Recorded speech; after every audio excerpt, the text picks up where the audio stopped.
Halo teman asingku semuanya, sebelumnya aku ingin mengucapkan terima kasih udah meluangkan waktu untuk mampir di video kali ini.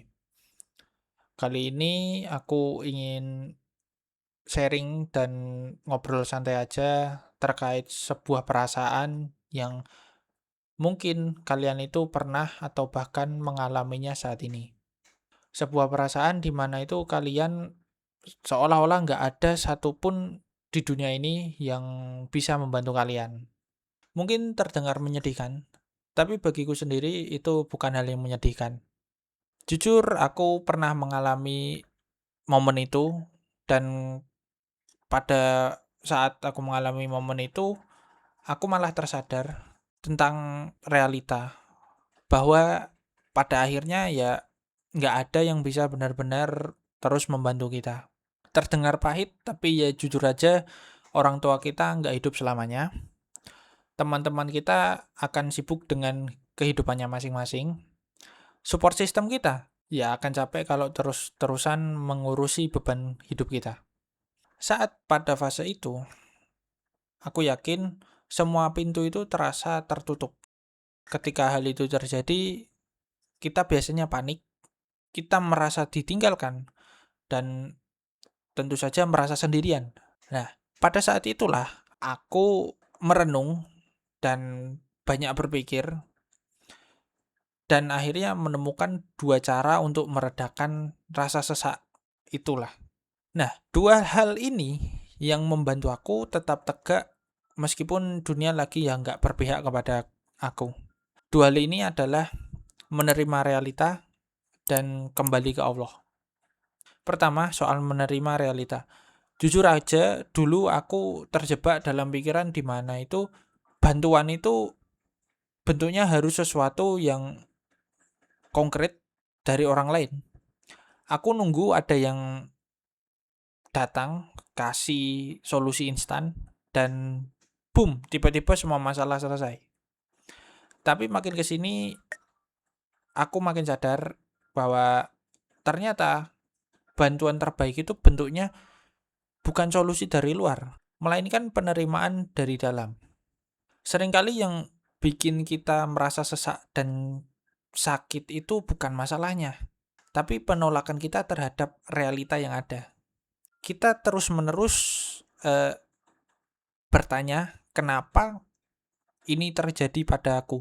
Atau kenapa nggak ada yang peduli? Padahal di titik itulah kita sebenarnya itu lagi dipaksa oleh semesta atau alam untuk sadar bahwa pada akhirnya kaki yang paling kuat untuk menopang tubuh kita adalah kaki kita sendiri.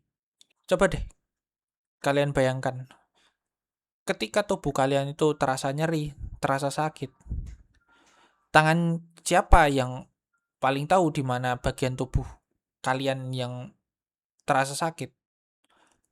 Tangan kalian sendiri kan? Tangan orang lain mungkin bisa mengusap, tapi ya hanya kalian yang benar-benar merasakan letak nyerinya.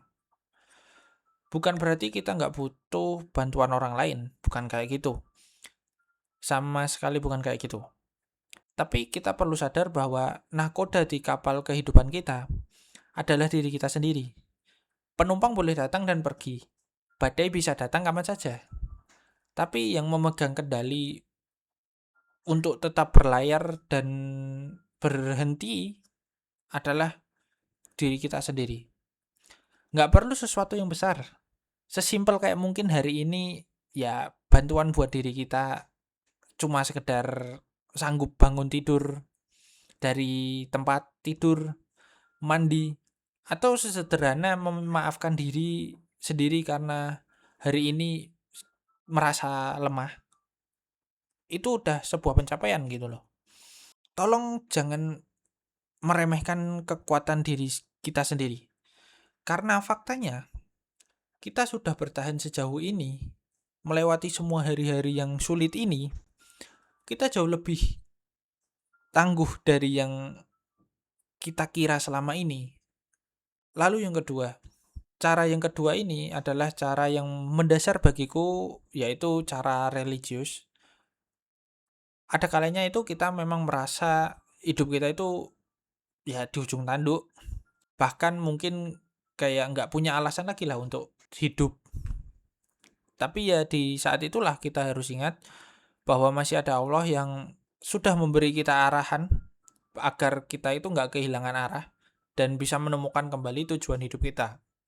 Mungkin kita merasa nggak punya teman, kita sendirian. Tapi ingat, Allah itu nggak pernah cuekin kita sama sekali. Karena Allah itu ya berjanji ke kita, ketika kita mendekatkan diri dengan berjalan biasa, Allah itu akan mendekatkan dirinya dengan berlari kecil. Bukankah luar biasa? Dan buat kalian yang merasa hidupnya adalah kegagalan, ingat kita punya Allah yang rahmanya itu jauh lebih luas daripada kesalahan-kesalahan yang kita buat. Dan ingat, Allah itu masih mau menyediakan tempat di surganya, meskipun ya kita itu datang dengan banyak kekurangan, banyak dosa.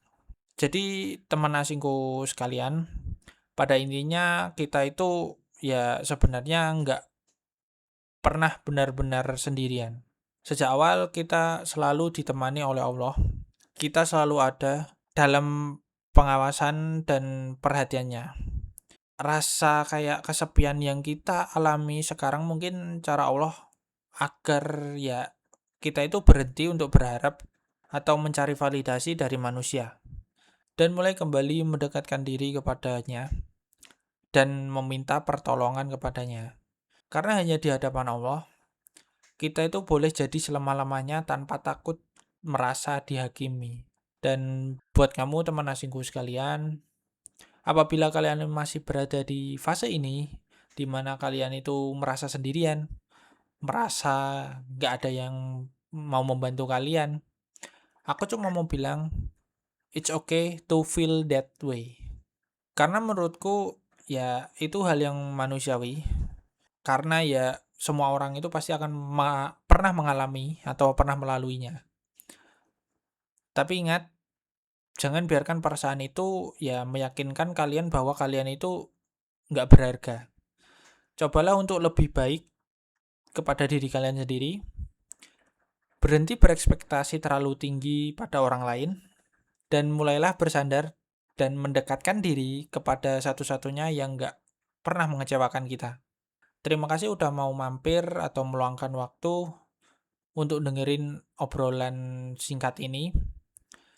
Kalau kalian ingin berbagi perasaan kalian atau cerita kalian, tulis saja di kolom komentar. Pesan dari aku, percayalah pada diri kalian sendiri bahwa kalian itu luar biasa dan kalian itu bisa hidup dengan kekuatan kalian sendiri tanpa bergantung dengan orang lain. Halo, aku Khalid, aku pamit.